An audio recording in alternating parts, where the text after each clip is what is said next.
Di sini disebutkan oleh Rasulullah sallallahu alaihi wasallam, fa innama ahlakal ladzina min qablikum kathratu masailihim wa ikhtilafuhum ala anbiya'ihim. Sesungguhnya kehancuran umat-umat terdahulu itu disebabkan karena banyak pertanyaan mereka dan disebabkan karena mereka menyelisihi nabi-nabi mereka. Jadi ada dua sebab, yaitu banyak soal, banyak pertanyaan, kemudian apa? Menyelisihi nabi-nabi mereka. Ya. Alladzina min qablikum, orang-orang sebelum kalian. Secara umum, maka ini semua umat, jami'ul umam. Akan tetapi dilihat dari konteks hadis ini, yang dimaksudkan adalah al-Yahud wan Nasara.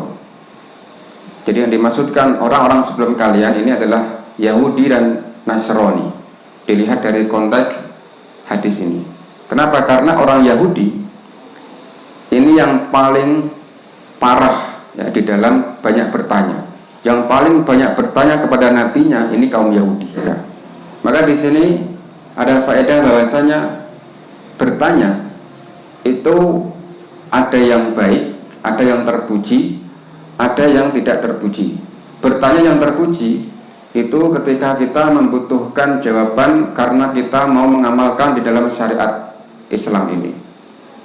Maka kalau kita mau beramal, hendaknya kita harus punya ilmunya dulu. Ya, sebagaimana perkataan Imam Bukhari, al ilmu qoblal qouli wal amal, ilmu dulu sebelum kita berucap dan beramal. Maka dalam hal ini, maka ini diperintahkan untuk bertanya.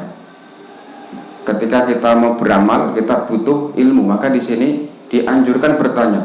Fas'alu ala ahli dzikri in kuntum la ta'lamun. Bertanyalah kepada ahli ilmu ketika engkau tidak mengetahui. Ini diperintahkan.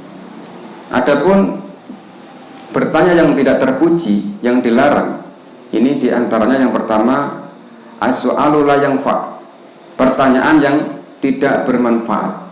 Maka kita jangan bertanya, kita tidak butuh, ngapain kita tanyakan. Nah, ini seorang muslim itu dilarang banyak bertanya dalam hal yang dia tidak membutuhkan atau perkara yang tidak ada manfaatnya. Ketika dia mendapatkan jawabannya pun itu nggak ngaruh terhadap dirinya, nggak menambah kebaikan untuknya, maka ini tidak usah ditanyakan. Ya, jadi kita bertanya ini ketika kita butuh dan kita rasa ini manfaat untuk kita. Ya.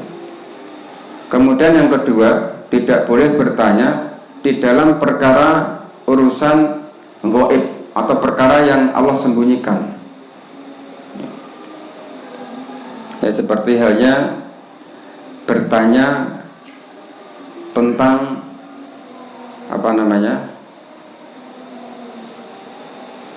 seperti yang ditanyakan oleh sebagian kaum muslimin kepada Rasulullah tentang bapak-bapak mereka, tentang keadaan mereka di surga atau di neraka. Ini pernah ditanyakan kepada Rasulullah, bertanya tentang bapak-bapaknya, bapak saya ini di neraka atau di surga, terus keadaannya bagaimana. Ini kan perkara yang gaib. Maka meskipun ini dijawab, seandainya dijawab, ini tidak akan menambah kebaikan untuknya. Gitu. Dan ini rahasia dari rahasianya Allah Ta'ala. Maka tidak perlu detil dalam hal masalah gaib. Dalam masalah gaib kita mencukupkan apa yang telah diterangkan di dalam Al-Quran dan Al-Hadis yang sahih. Jadi yang tidak diterangkan tidak usah ditanyakan.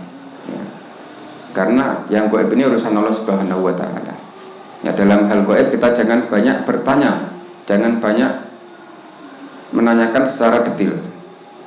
Kemudian yang ketiga, as-su'alu an umurin tanduru as-sa'il ma'rifataha, yaitu ketika pertanyaan tersebut ditanyakan oleh sang penanya, yang mana justru pertanyaan itu akan menjadikan dia susah, ya, akan menyusahkannya ketika dia mengetahui jawabannya. Dia menanyakan sesuatu yang justru jawabannya itu akan menyusahkannya. Kemudian juga tidak boleh kita terlalu dalam di dalam menanyakan suatu permasalahan. ingin tahu secara detail rincinya. Ini yang keempat. Dan yang kelima, tidak boleh bertanya di zaman tasyrik, yaitu di zaman Nabi ketika masih proses pembentukan syariat Islam, yang mana ketika itu masih berlanjut hukum-hukum Islam belum komplit, ya, maka ketika itu dilarang bertanya. Ya, kalau banyak bertanya nanti akan semakin berat syariatnya.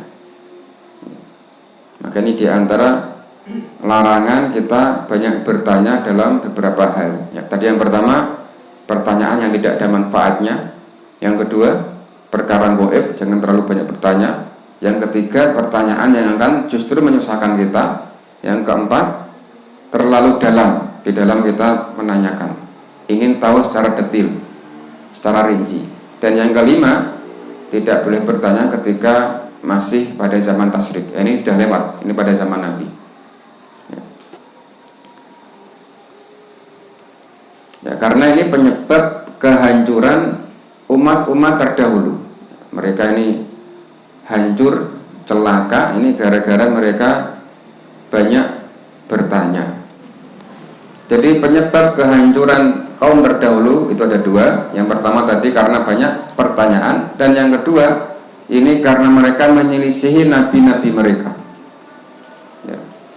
Mereka ini menyelisihi nabi-nabi mereka.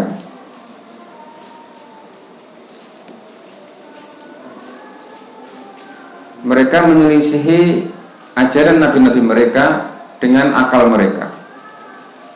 Jadi menurut mereka apa yang telah disampaikan oleh nabi mereka ini tidak masuk akal, atau yang telah disampaikan oleh nabi mereka ini sudah kedaluwarsa, tidak sesuai dengan zaman yang sekarang. Maka zaman sekarang juga banyak yang mengatakan bahwasanya hadis nabi yang ini tidak masuk akal, sehingga tidak diterima. Jadi dia lebih mengutamakan akalnya daripada hadis nabi, daripada nas Al-Quran. Nah, ini diantara kenapa kemudian mereka menyelisih nabi mereka, ya karena menentang apa yang telah diajarkan dengan akal mereka. Karena nggak cocok dengan akalnya, kemudian ditentang, kemudian ditinggalkan dengan alasan yang banyak, diantaranya menganggap tidak masuk akal. Kemudian ini sudah tidak sesuai dengan zaman yang sekarang, sudah tidak relevan, gitu.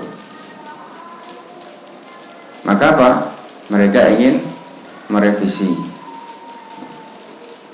Maka kalau seperti itu berarti apa? Dia telah menyelisihi nabi mereka. Kalau zaman sekarang berarti dia telah menyelisihi Nabi Muhammad Sallallahu Alaihi Wasallam.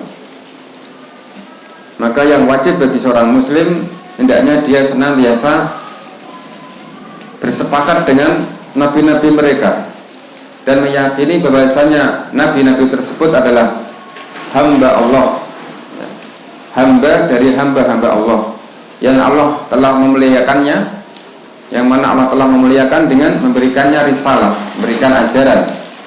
Adapun Nabi Muhammad dimuliakan dengan Al-Quran dan sebagai nabi penutup, sebagai nabi penutup untuk semua nabi-nabi yang ada sebelumnya, dan Rasulullah yang diutus untuk semua manusia. Kemudian syariatnya, syariat Islam ini adalah syariat yang telah diridhoi oleh Allah Subhanahu wa Ta'ala, dan Allah Ta'ala tidak akan menerima agama lain, ya, dan hanya menerima agama Islam. Inna dina indallahil Islam. Sesungguhnya agama yang diridhoi di sisi Allah hanyalah Islam.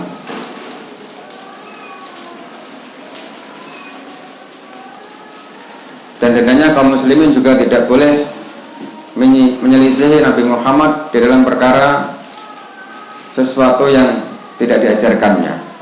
Maka orang-orang yang dia melakukan amalan-amalan yang tidak diajarkan Nabi Muhammad, tidak berdasarkan ajaran Nabi, maka dia telah menyelisihi Nabi Muhammad sebagaimana umat terdahulu menyelisihi nabi-nabinya. Maka ini dikhawatirkan apa? Menjadi kehancuran terhadap umat tersebut. Maka apa? Pada intinya di sini ditarik kesimpulan amalan bid'ah yang tidak diajarkan di dalam Islam, ini bisa menghancurkan umat tersebut. Ada wallahu a'lam bishawab. Allahumma shayyiban nafi'an. Subhanakallahumma bihamdika asyhadu an la ilaha illa anta astaghfiruka wa atubu ilaik. Assalamualaikum warahmatullahi wabarakatuh.